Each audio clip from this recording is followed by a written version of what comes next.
नमस्कार। आज की इस चर्चा में हम बात करने वाले हैं एक बेहद ही रोमांचक और शानदार विषय पर। हम इतिहास के पन्नों से निकलकर राजस्थान के उन अमर रक्षकों की दुनिया में चलेंगे जिन्हें लोक देवता कहा जाता है। अब आपको लग सकता है कि ये किसी कॉमिक बुक के सुपर हीरो पैंथियन जैसा है ना? लेकिन असल में ये हमारी एकदम जमीनी सांस्कृतिक जड़ों से जुड़ा है। ये वो महापुरुष हैं जिनकी बहादुरी के किस्से आज भी राजस्थान की हवाओं में गूंजते हैं। तो चलिए शुरू करते हैं। ठीक है, तो सबसे पहले इस कॉन्सेप्ट को समझते हैं। आखिर ये लोक देवता और पीर होते कौन है? देखिए, ये कोई अवतार नहीं थे, बल्कि बिल्कुल हमारे और आपके जैसे साधारण इंसान थे। लेकिन इन्होंने दूसरों की भलाई और गायों की रक्षा के लिए इतने निस्वार्थ बलिदान दिए कि समाज ने इन्हें भगवान मान लिया। और हाँ, यहाँ पीर शब्द बहुत खास है। ये उस अद्भुत सांप्रदायिक सद्भाव को दिखाता है जहाँ हिंदू और मुस्लिम दोनों ही पूरी श्रद्धा से इनके सामने सिर झुकाते हैं। आज हम क्या क्या कवर करने वाले हैं उस पर एक नज़र डाल लेते हैं।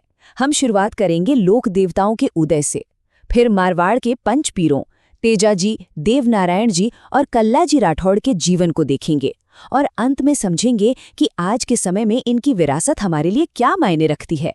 तो चलिए पहले भाग से शुरू करते हैं। लोक देवताओं का उदय। उस दौर के राजस्थान की कल्पना कीजिए जहां बाहरी आक्रमण और प्राकृतिक आपदाएं आम बात थीं। उस कठिन समय में समाज को निस्वार्थ रक्षकों की जरूरत थी, और वहीं से इन लोक देवताओं की आस्था ने जन्म लिया। अब इन रक्षकों में जो सबसे खास नाम आते हैं वो है मारवाड़ के पंचपीर। ये सिर्फ नाम नहीं है, ये वहाँ की आस्था के 5 सबसे मजबूत स्तंभ हैं। इनमें शामिल हैं रामदेव जी तंवर, पाबूजी राठौड़, गोगाजी चौहान, हड़बूजी सांखला और मेहाजी मांगल्या। इन पांचों में एक कमाल की समानता थी: गायों की रक्षा और निस्वार्थ समाज सेवा। आगे बढ़ते हैं और इन पंच पीरों में से 2 सबसे आइकॉनिक व्यक्तित्वों रामदेव जी और पाबूजी पर बात करते हैं, जिनका जीवन समानता और बेजुबानों के संरक्षण का एक बेहतरीन उदाहरण है। अब इस स्लाइड में जो बात है ना, वो सच में बहुत दिलचस्प है।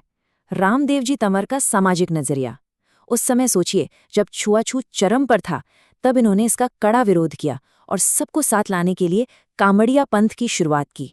और इनका वो मशहूर किस्सा तो आपने सुना ही होगा, जब मक्का से 5 पीर आए थे। उन पीरों ने जब रामदेव जी के चमत्कार देखे, जिन्हें लोक भाषा में पर्चा कहते हैं, तो वो इतने इम्प्रेस हुए कि उन्होंने रामदेव जी को पीरों का पीर मान लिया। क्या बात है! चलिए रामदेव जी के कुछ खास विवरण देख लेते हैं जो किसी लेजेंडरी हीरो के प्रोफाइल जैसे लगते हैं। बाड़मेर के उंडू कश्मीर में जन्मे रामदेव जी की सवारी उनका फेमस नीला घोड़ा है, जिसे लीलो कहते हैं। सबसे अनोखी बात यह है कि इनकी मूर्ति की जगह इनके पगल्ले यानी पदचिन्हों की पूजा होती है। और जैसलमेर के रुड़ेचा में जो इनका मुख्य मंदिर है ना, वहां आज भी लोग मीलों पैदल चलकर दर्शन करने आते हैं। अब सबसे खूबसूरत बात देखिए इनकी पूजा का मिला जुला स्वरूप। एक तरफ हिंदू भाई इन्हें भगवान कृष्ण का अवतार मानकर पूजते हैं, वहीं दूसरी तरफ मुस्लिम समुदाय इन्हें राम सा पीर कहकर पूरा सम्मान देता है। ये कोई छोटी मोटी बात नहीं है, ये सदियों से चली आ रही उस क्षेत्र की गहरी सांप्रदायिक एकता की एक जीती जागती मिसाल है। और ये बहुत ही शानदार तरीके से हमें पाबूजी राठौड़ की ओर ले जाता है। पाबूजी की कहानी कुछ ऐसी है। इन्होंने अपने शादी के फेरों को बीच में ही छोड़ दिया था। क्यों? क्योंकि देवल चारण नाम की एक महिला की गायों को लुटेरों से बचाना था। गायों की रक्षा में इन्होंने अपनी जान की बाजी लगा दी। इसलिए खास तौर पर रेबारी जाति इन्हें अपना आराध्य मानती है। एकदम निडर और बेजुबानों के सच्चे रक्षक। पाबूजी की कुछ अपनी अनूठी विशेषताएं भी हैं। फलौदी के कोलू मंड में जन्मे पाबूजी की सवारी थी उनकी काली घोड़ी केसर कालमी। इन्हें ऊँटों का देवता भी माना जाता है। आज भी राजस्थान में जब ऊँट बीमार पड़ते हैं तो लोग पाबूजी की ही मन्नत मांगते हैं। और इनकी शौर्य गाथा पाबूजी की फड़ के रूप में पारंपरिक वाद्य यंत्र रावण हत्था के साथ आज भी बड़े चाव से गाई जाती है। ठीक है, रामदेव जी और पाबूजी के बाद अब हम पंचपीरों की बाकी तिकड़ी गोगाजी, हड़बूजी और मेहाजी की तरफ चलते हैं। इनकी कहानियां भी अद्भुत चमत्कारों और सर्वोच्च बलिदान से भरी पड़ी हैं। गोगाजी चौहान का इतिहास सच में रोंगटे खड़े कर देने वाला है। महमूद गजनवी के साथ उनका युद्ध इतना भयंकर था कि खुद गजनवी हैरान रह गया। गोगा जी के रण कौशल को देखकर गजनवी के मुंह से निकल पड़ा जाहिर पीर, यानी साक्षात देवता। अब खुद सोचिए, एक योद्धा की बहादुरी का क्या लेवल रहा होगा जब उसका सबसे बड़ा दुश्मन भी उसकी तारीफ कर रहा हो। इस तिकड़ी के बारे में कुछ और खास बातें जान लेते हैं। गोगा जी जो नीली घोड़ी की सवारी करते थे, उन्हें सर्प रक्षक देवता माना जाता है। और कमाल की बात यह है कि उनका मंदिर एक मकबरे की तरह बना है, जिसके प्रवेश द्वार पर बिस्मिल्लाह लिखा है। वास्तुकला में ऐसा तालमेल बहुत दुर्लभ है। फिर आते हैं हड़बू जी, जो अपनी बैलगाड़ी में पंगु गायों के लिए चारा लाते थे, और मेहा जी, जिन्होंने पाना गुजरी के गायों को बचाते हुए अपनी जान दे दी। सभी ने अपना जीवन सेवा में लगा दिया। पंचपीरों की इन कहानियों के बाद अब हम एक ऐसे लोक देवता की बात करेंगे जो पंचपीरों में तो नहीं आते, लेकिन राजस्थान के किसानों के दिलों पर राज करते हैं। जी हाँ, हम बात कर रहे हैं कृषक नायक तेजाजी महाराज की। तेजाजी की कहानी हमें सिखाती है कि अपने वचन को निभाना क्या होता है। लाछा गुजरी की गायों को बचाते हुए वे बुरी तरह घायल हो गए थे, लेकिन इससे पहले उन्होंने बासक नाग को वचन दिया था कि वे वापस लौटकर उसका दंश सहेंगे। शरीर पर कोई जगह नहीं बची थी, इसलिए उन्होंने अपना वचन निभाने के लिए अपनी जीभ आगे कर दी। अपने वादे के लिए ऐसा अटूट समर्पण शायद ही कहीं और देखने को मिले। नागौर के खड़नाल में जन्मे तेजाजी की सवारी थी उनकी घोड़ी लीलड़। उनका जो प्रतीक चिन्ह है, एक घुड़सवार जिसकी जीभ पर सांप डस रहा है, वो इसी बलिदान को दिखाता है। नागौर के पर्वतसर में इनका एक बहुत विशाल मेला लगता है। आज भी किसान खेत में हल चलाते समय अच्छी बारिश की उम्मीद में पूरे जोश के साथ तेजा टेर गाते हैं। तेजाजी के बाद अब हम उन दो महापुरुषों की बात करेंगे जहां राजस्थान का असली इतिहास और लोक किंवदंतियां आपस में मिल जाती हैं। देवनारायण जी और कल्लाजी राठौड़।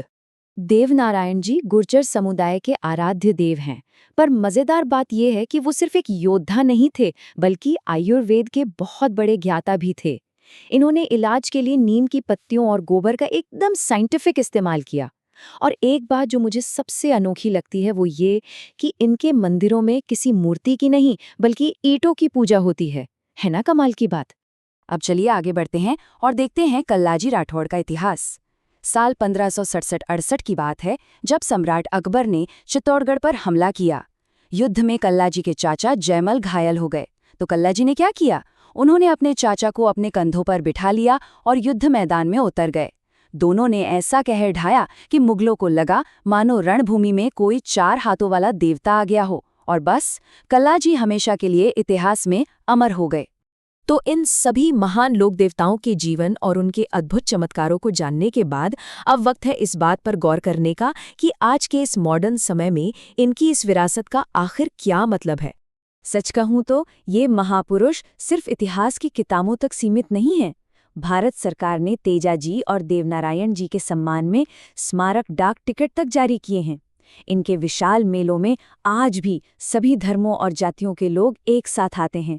फड़ चित्रकला ने इनकी कहानियों को आज भी जिंदा रखा है।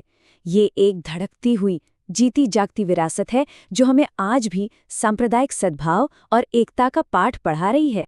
तो सबसे अहम सवाल और आज की सबसे बड़ी सीख यही है, अगर सैकड़ों साल पहले बिल्कुल साधारण इंसान अपने त्याग और सभी धर्मों को साथ लेकर चलने की भावना से देवत्व हासिल कर सकते हैं, तो क्या एकता की ये जबरदस्त विरासत आज हमारे इस बटे हुए समाज को एक साथ लाने की वजह नहीं बन सकती?